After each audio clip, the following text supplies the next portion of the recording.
Thank you. Welcome and good afternoon. Our workshop is on Ready Livermore Small Business. And thank you so much to the Livermore Valley Chamber of Commerce for hosting today's workshop. My name is Teresa De La Vega. I'm the Management Analyst 2 for the Innovation and Economic Development Department. And our topic for today is Business Continuity Plans. Today's presenter is Mr. Herbert Cole, Emergency Manager of the City of Livermore. Herbert Cole is a certified emergency manager with over 30 years in the field of emergency management.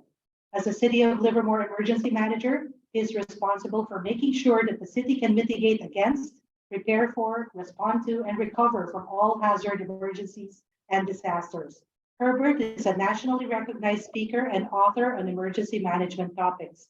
He's a member of the International Association of Emergency Managers, the California Emergency Services Association, and he has served as president of the Alameda County Emergency Managers Association. This presentation will show you how to integrate emergency action planning, business impact analysis, and business continuity planning into a seamless process that will help prepare your business for the unexpected. This presentation will be recorded and posted on the Chamber website. So without further ado, Herbert, thank you. Thank you very much. So good afternoon, everyone. Today we're going to talk about continuity of operations planning and how that's going to dovetail with the other things that you do in disasters. So the first thing that we're going to talk about is the business emergency management environment. So in the world of government, we have the emergency management environment, which is basically how do we respond to disasters? How do we mitigate against them? How do we prepare for them? But one of the other elements that we deal with is continuity of operations. How do we keep the government going in the disaster? There are certain things that we need to do. And so what we do is we call it swivel chair. And so for businesses, you're the same model. You have your business, and then you have a swivel chair environment in which you work. There's the day-to-day environment in which you have the resources and your daily operations are not impacted by anything. Resources, you have everything that you need.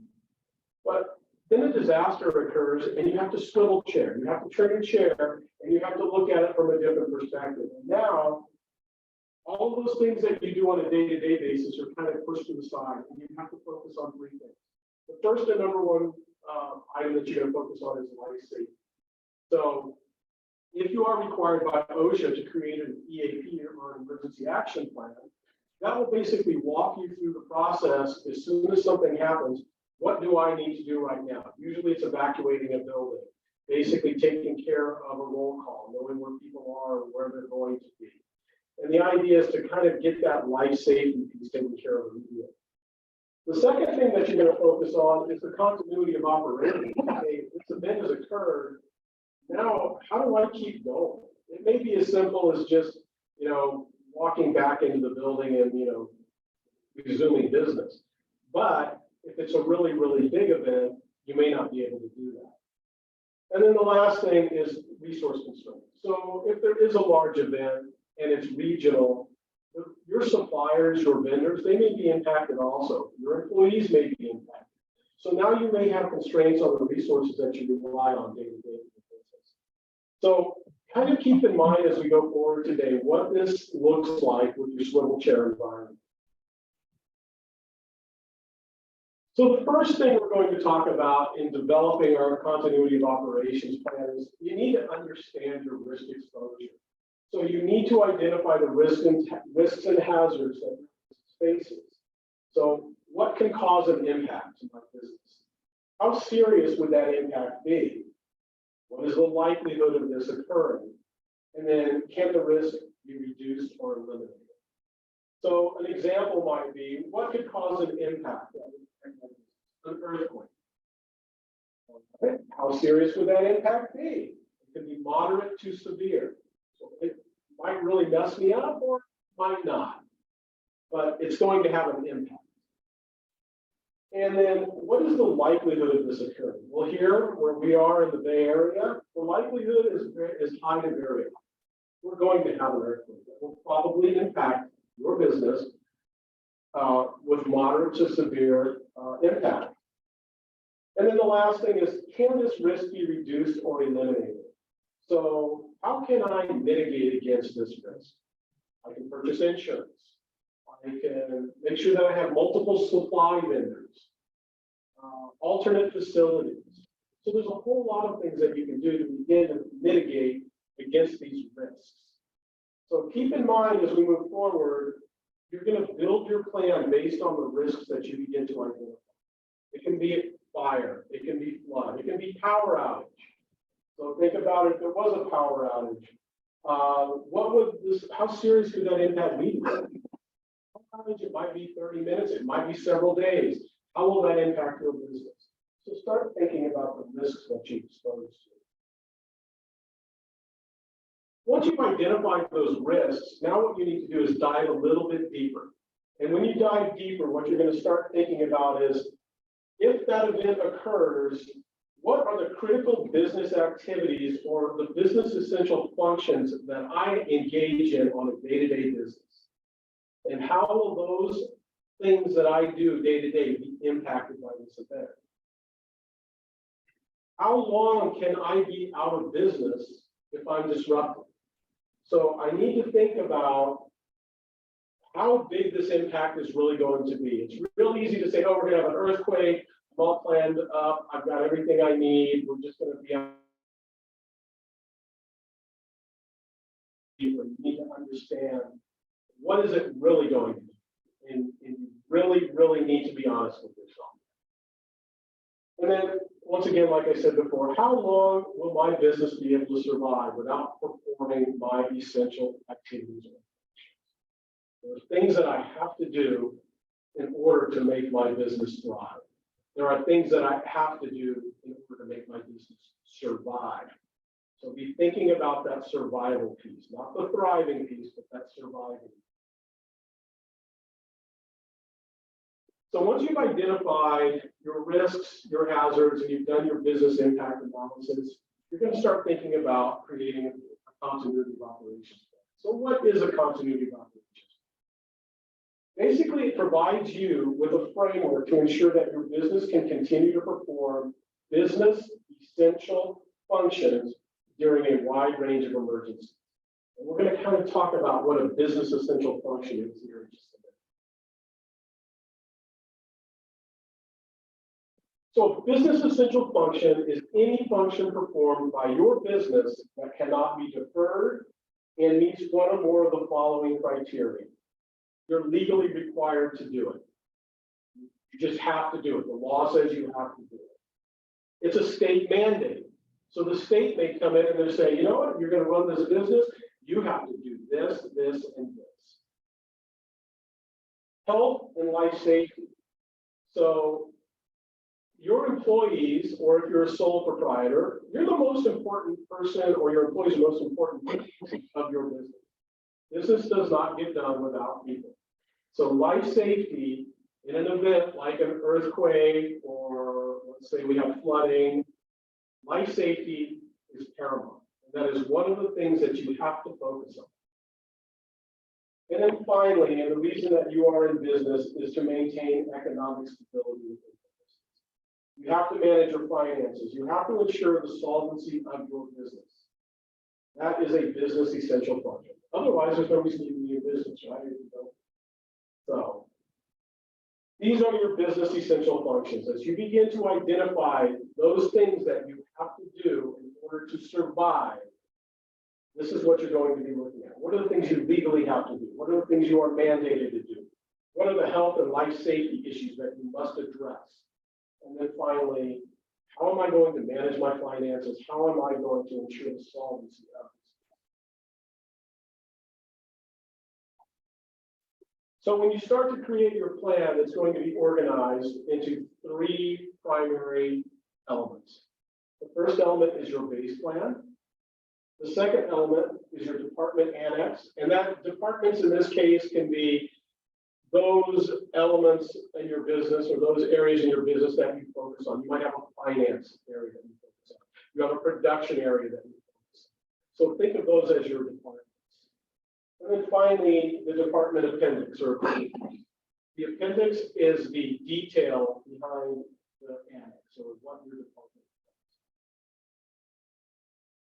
does. So your base plan, what is a base plan? The base plan is the high-level summary and information that anybody can pick up, and they can look at it and they can say, oh, I know what this is. It's what the plan, purpose, and organization is. I know how to activate this plan. I know who the key personnel are that are covered in this plan, including their 24-hour contact information. What are the primary buildings, facilities, and infrastructure that my business uses? And this might be, let's say that you have a vendor that you rely on that provides you with, inputs to your whatever you're manufacturing, selling. You need to know and identify what those are and put those in your plan. Those are key components. List what those business essential functions are, those key things that you have to do that you identified early on. List those. Just take a list of them with a small description. And then finally, you want to identify your key vendors, including their 24-hour. Who are the vendors that I rely on? I don't have this vendor. Go ahead and identify those and list them in the base plan. So once again, this is a summary. This might be 1 page, maybe 2 pages most. Behind your base plan, you're going to start to actually build out the overall continuity of operations profile for your business. And that's going to start with each of those functions or each of those departments, as I said. Maybe it's a finance element, maybe it's going to be a production element, maybe you have a human resources element. Each one of those will have their own annex. This is kind of like their plan. So what you're going to identify in an annex is going to be the key personnel. Who are the people that are responsible for finance, or who are the people responsible for production? If it's you, and you're a sole proprietor, then this is real easy. But if you have a little bigger, business and you have several people that do different things, you're going to identify who they are and what they do. You want their 24-hour contact information, who your key vendors are for this particular department. So if you're in finance and you use a vendor that provides your payroll, definitely want to identify them. Once again, primary buildings, facilities used by your department. And then finally, each one of your business essential functions that are associated with this particular department listed with a return to operations timeline. So you'll remember in one of the first slides, we talked about how long can you be out of business if you can't do this. That's what your return to operations timeline is for this particular item that you're focusing on. So once again, if we're looking at finance, how long can we be down in finance with our payroll system that we use from our vendor? So after 3 days, maybe I can start writing checks. But if it's going to be 25, 30 days, I have a problem. So you need to start thinking about how long can I really be down? Maybe it's your IT system. So how long can I be down with my IT systems? And how will I bring those back up within the time? Any questions so far? And then finally, your annex has what's called an appendix attached to it. And this is the detail. So think of the annex as your department-specific continuity of operations plan. The annex is focused on that one department, that one element in your business that you're focusing on, finance or production or HR.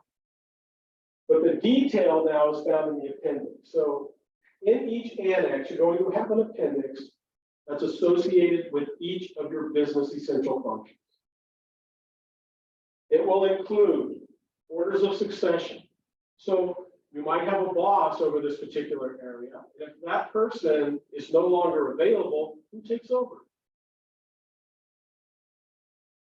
Delegations of authority. Who has the authority to do what? If you are let's say you have a business with 5 people, and you're the boss, and you're no longer able to step in and do your duties as the boss. 1, who succeeds you, and 2, what level of authority does that person have? Do they have the same authority as you? Can they sign for you?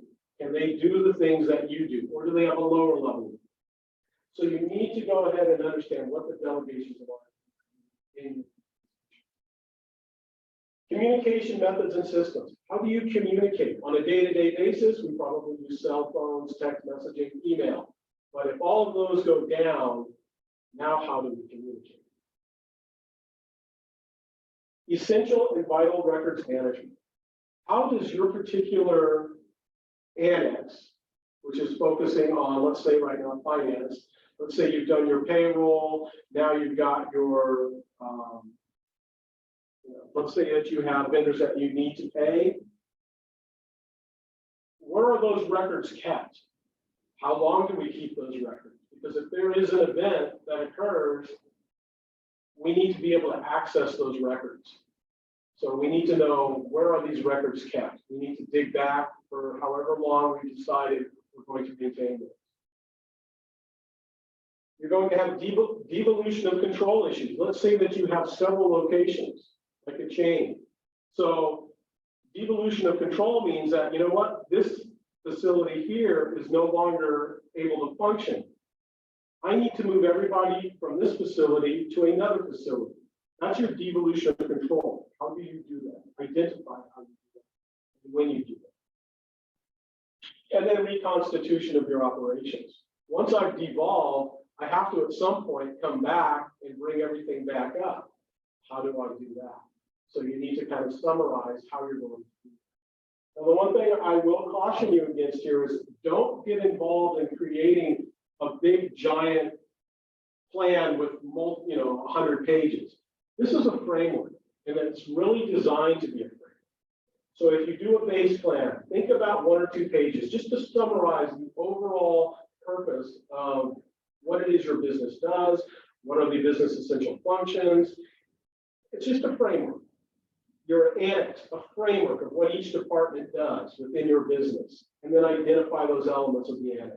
And then finally, the appendix. Once again, you're not getting into the real nitty gritty. You're really trying to just lay out that framework. This is the boss today, but if the boss isn't here, this is the boss the next person in line. The person has the same authority, they don't. And then just kind of go through it as a framework. So I'm going to kind of go ahead and lay out real quick here, swivel chair. So how do you activate this plan? We have an event, we have an earthquake. The first thing that you're going to do is you're going to go into swivel chair mode. And while you're in swivel chair mode, you want to say, okay, can I continue to do business as usual? No, I don't think I can. I'm going to swivel that chair over to that disaster framework, and I'm going to go ahead and I'm going to say, I'm going to activate our EAP, Emergency Action Plan, if it's required by OSHA. That's to get everyone out of the building or out of the facility and basically start that life safety. That's the most important piece. As the dust settles, when we start to go, okay, things look like we can go back in, we can resume operations, that's when you want to activate that continuity. That's when anybody within your business can come in, they can pick it up, they can look at it. The base plan says, okay, these are the things that we need to do. These are our business essential functions. These are the things that we've identified. We're going to go ahead and we're going to turn to the annex. We're going to go to that annex, and that annex, let's say it's for finance. These are the things in finance that are our business essential functions. You might not have to do all of them. Focus on the ones that you need to do. And then once you've got that business essential function identified that you need to do it, turn to the appendix for that particular business essential function. And then you have all the detail that you need to go ahead and do. So real quick, but this is what a continuity of operations plan framework looks like. But one thing that you need to understand is that this will change. It's not something that you're going to come and say, oh, it didn't work this way. It's a framework. And it's a framework for a reason. So that's all I have for you today. So if you have any questions, I'm happy. Yeah, and last slide is your contact information. Like, what is the best way? Yeah. If you have any questions, available.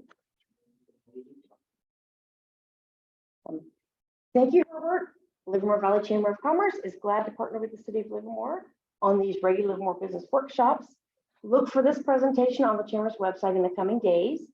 Thank you to the City of Livermore for providing the lunch. And thanks for partnering. Thank you.